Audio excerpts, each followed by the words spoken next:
باجزید بستامی رحمۃ اللہ علیہ تعالی کے دور میں ایک مسلمان تھا اور ایک یہودی تھا، دونوں کا آپس میں یارانہ تھا۔ تو ایک دن اس مسلمان نے یہودی سے کہا کہ ہم دونوں شراکت دار ہیں، اکٹھے کاروبار کرتے ہیں، دوست ہیں، تو تم کلمہ پڑھ کر مسلمان کیوں نہیں ہو جاتا؟ تو اس یہودی نے کہا کہ اسلام دو ہے۔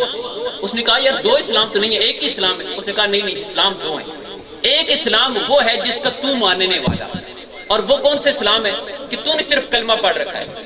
جب میں شراب پیتا ہوں تو نعوذ باللہ میرے ساتھ تو بھی شراب پیتا ہے، جب میں جوا کھیلتا ہوں تو میرے ساتھ تو بھی جوا کھیلتا ہے، جب میں حرام کماتا ہوں تو تو بھی میرے ساتھ حرام کماتا ہے۔ تو ایک اسلام یہ ہے جس پر تو عمل کر رہا ہے، اور ایک اسلام وہ ہے جس پر باجزید بستامی عمل کر رہی ہے۔ ان کے پاس جب اہل ایمان جاتے ہیں ان کا ایمان اور مضبوط ہو جاتا ہے، اور جب غیر مسلم بھی جاتے ہیں تو ان کے دلوں کو بھی قرار آ جایا کرتا ہے۔ اب بتا کہ تیرے والا اسلام قبول کروں یا ان والا اسلام قبول کروں؟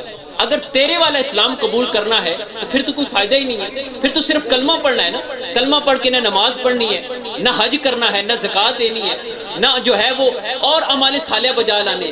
اور اگر باجزید بستامی والا اسلام تو مجھے کہتا ہے قبول کرنے کو، تو ان کا اسلام میں کل بھی قبول کرنے کے لیے تیار تھا، میں آج بھی کلمہ پڑھنے کو تیار ہوں۔ آج ہمیں اولیاء کی زندگیوں کو مطالعہ کرنے چاہیے۔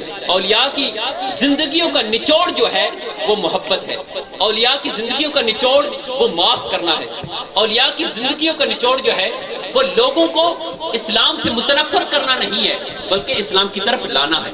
تو دعا ہے اللہ رب العزت ہمیں حضور غوث اعظم رحمۃ اللہ علیہ تعالیٰ کی عظمت اور شان کو سمجھنے کی توفیق عطا فرمائے، آپ کی فیض و برکات سے ہمیں مستفید فرمائے، اور ہمیں اعمال صالحہ بجا لانے کی توفیق عطا فرمائے۔